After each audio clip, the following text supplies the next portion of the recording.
Every coach in the country is just such a fun Monday because it's here and it's the official season. I think there's some big games happening in Europe and Vegas. I know there some of the national marquee matchups. So everybody that is into women's basketball probably has a little eye on the scores, Sports Center, and watching. But I'm going to be watching our team. We start practice in a few minutes, and today feels a little bit different than it has in the sense that we have 48 hours really before we go. And no matter what role I have, there's always a different feel on that first official week of opening days. So we're excited. I know we're ready to play someone else, I can tell you that. I got that sense, especially the last 2 days, that it was just a little bit more clear that they don't want to see our men's practice squad anymore, and they really don't want to see each other anymore. So we're ready and excited to start really seeing where we are and how we get to improve day by day and game by game. I wanted to start with a couple of questions about injuries. Sid Fulter was in here, and it seems like she's getting close. Just curious where she is in terms of when you think you're going to get her back, and then Aaliyah guy. Right. Well, with Sydney Fulter, we're so thankful that she's ahead of schedule, and that's not surprising. I don't know if I've really coached anyone as tough. Certainly, she's probably in a Megan Gustafson category, right? Kate Martin-esque. But her, she didn't really want to sit out and then when she had to, it was clear before any procedure happened that she would be back earlier, and she is. So we're going to work her in slowly. Hopefully we can get a few more reps in practice today and a few more tomorrow. And it'd be wonderful if she could see some minutes on Wednesday, because then after Wednesday, as you all know, we really start to tick up. But really happy with her progress and just so fit and really fit in her mind too, which is great. And Aaliyah Guyton, she's working her way back. It's all about load management when you bring someone back from that type of surgery. But she's looking great, dry. It'll just be nice to have a true point guard being able to even come in drills. I got to shout out Taylor Strimlow. That kid, she just is doing everything you need her to do. She's been playing the backup one. She really is a 3, but she'll play a backup 2. Heck, that kid would play a 5 backup if you needed her to with no questions asked. But Taylor Strimlow has done a nice job of just trying to learn all the plays as a freshman from certainly 2 different spots, but sometimes 3. And that's really difficult to do. In terms of that on-ramp for Sydney, does that mean substantial minutes against Virginia Tech, a little well, slower than yeah, that? well, I think it depends on the game flows and really how her knee's responding. There's one thing about running in a pool and running on I don't know what you even call it, the treadmills that take the weight off, and doing the defensive slides versus running up and down, stopping, starting, diving. And we just need to see what that, how it responds to it. But I do know that, Sid is tough. As long as she feels she can handle it, she'll go. But I think it would be wise for us to load management if possible. But, you get into the thick of a game like one next weekend against Virginia Tech and moving forward, it'll be tough to slow down Sid. And then it's probably going to be tough to slow down me. So I might need Dr. Wolf and our trainer, Andrea, with that one. So much obviously been talked about what's new on this team, but for the pieces who have been here the last 2 years and have seen seasons play out all the way to the end and know that, the what seems cliche of, hey, this drill in early November can make a difference in March. How much easier or how important is it to have players who can communicate that as well? Yeah. Along with everything that's I'm really thankful for that. We do have 2 returning starters, Sid Fulter and Hannah Stalkey. So they can go from experience, and step up when you need it. But also, Jada Gyamfi has a really good voice, and she can also, from her perspective, remind everyone. So I think that is really key, and we're going to need their confidence to see us through the drills in practice at times, which they've done a great job of, but certainly as the ebbs and flows happen with the season. What's interesting in this particular year is, we have 6 new people 8 returners, really 7. Kenise Johnson didn't play last year and then got injured. But your point guard is new, and she's really good, but she hasn't ever done the system before. So the offense and the reads, takes a little bit more time. But she's been doing a sensational job. I can't say enough about Lucy and her coachability, and she's just a gem. I told her so many times already, man, I wish we could have had you for 4. It's going too fast, for 1. But I think that's the trickier. You got to, almost 50-50. So there's a lot resting on those that have come before to carry that, but also with the inexperience of learning everything, right? Because there's just a learning curve, and you got to kind of balance that learning curve with what you want to do right now. So I think that they've struck a really nice balance of when to speak up and demand as a peer, and when to, we got it, when to slow it down and build up when you're a freshman, or a Lucy kind of learning, oh yeah, I should have made that read, right? So I've been really, really pleased with our returning leadership. I wanted to ask about the center position. Addie O'Grady got the start in that position. You mentioned Ava Hayden had been dealing with a sickness. Have you settled on who you want to start on Wednesday? I likely will be Addie, but they're so, they're battling it out in a really great way. I think any coach would tell you that's the way you want to battle it, with when someone has a nice play and the other one's standing out, they're the first to jump up and high five or fist bump or whatever. So I think it'll, our goal is just to keep them both confident and playing, freer. And I think, Addie will get the start, but I try not to. It's always cool and fun to start, but I want them to really understand that you might play even more minutes if you're coming off the bench, depending on the flow, and to try not to spend too much unnecessary energy on getting it or not getting it, especially with that position, because they both give us a really good look in a different way. Addie's got a little height. She's really pretty good timing and enforcer on defense.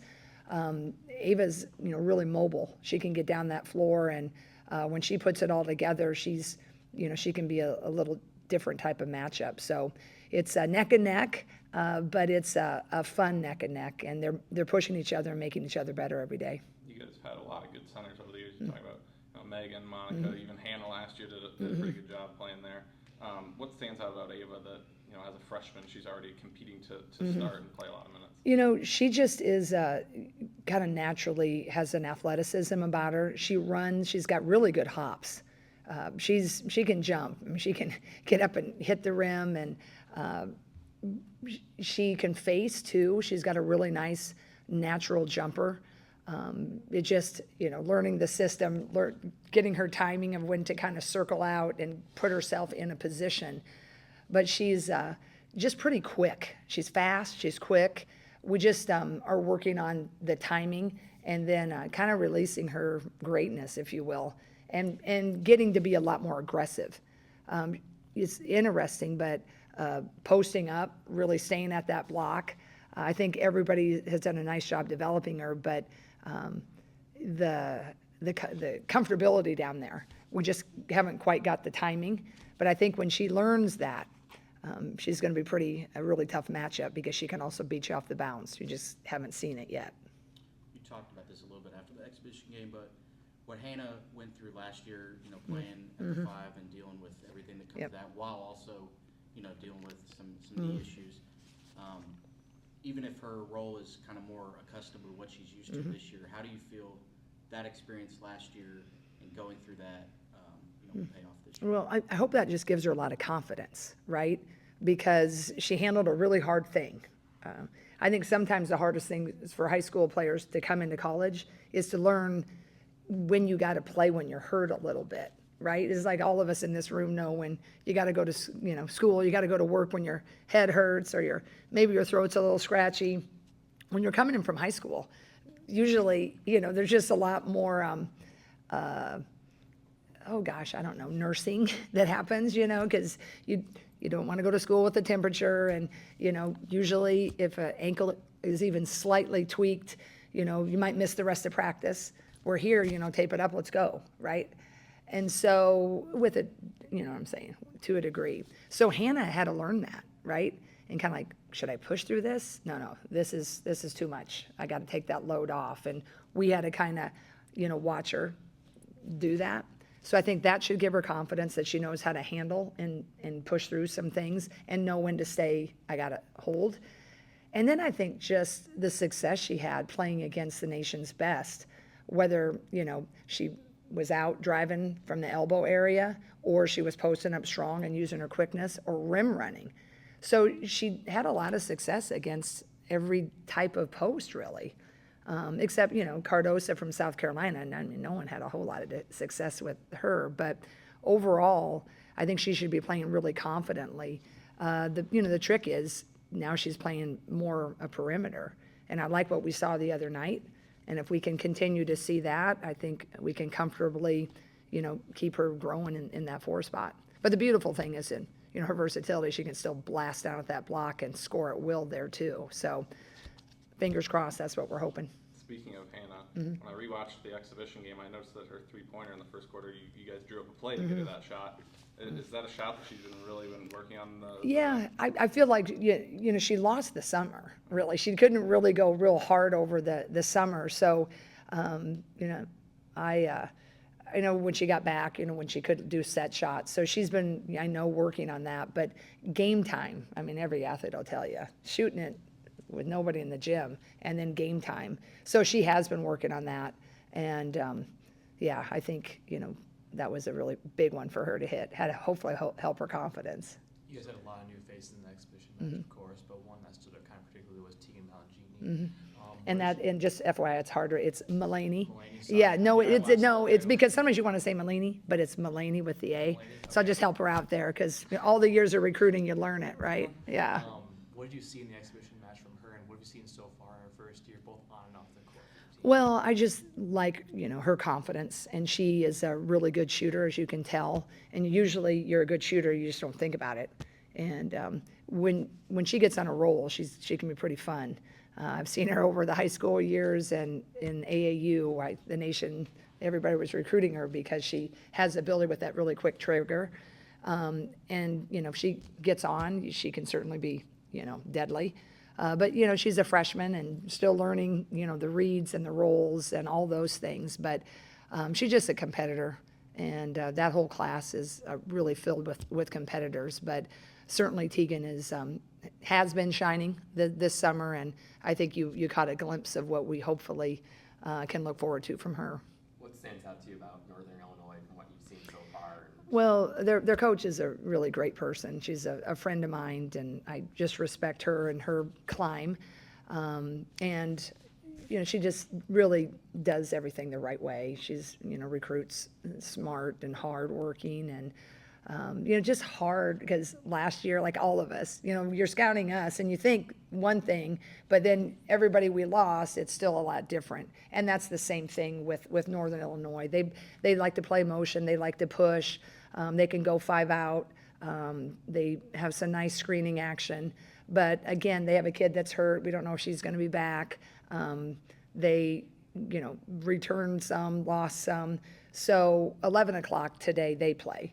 So most of the country might be excited about, South Carolina. I'm very excited to see what happens with their game. Obviously, you haven't lost a season opener since you've been here, but kind of aside from winning, what are the things that you're particularly looking for from this group? Well, I just want them to keep getting more and more used to playing in front of people. I'm so thankful. I shout out to our crowd again. I thought that was an amazing exhibition crowd, and hopefully we'll have, that and then some. But just getting used to operate in that with that feel, because now on Sunday we're going to quickly go to another big field, hopefully, but it won't be all for us. They're going to have a lot of fans, just geographically. Sure, Tech will have the house, and obviously with South Carolina and NC State there might be some neutral fans, but you won't have the roar that we're going to have here. So I want them to start, really getting used to that, and just continuing to feel more and more comfortable, playing together and making game in-game adjustments. And That's what I hope, is that you just, it's a long marathon this season. And no matter how big a game is you win, or one that you shouldn't have lost early, that is really a blip. Because in our sport, that's the beauty of it, right?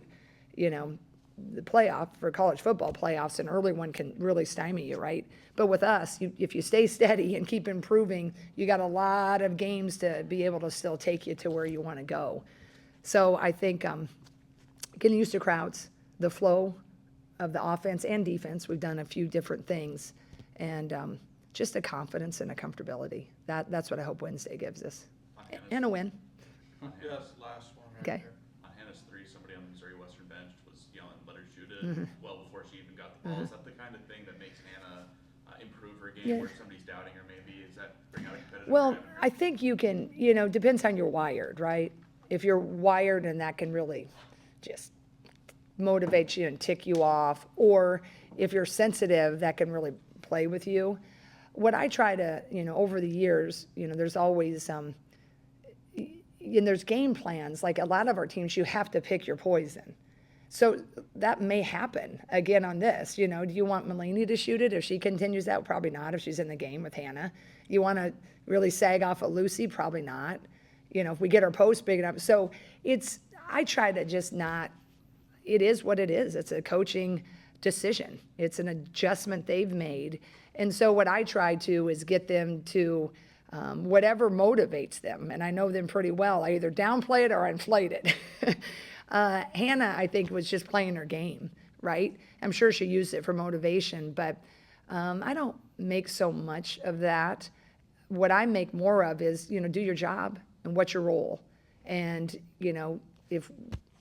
if this particular game, you're not having it, we got counters for that, right?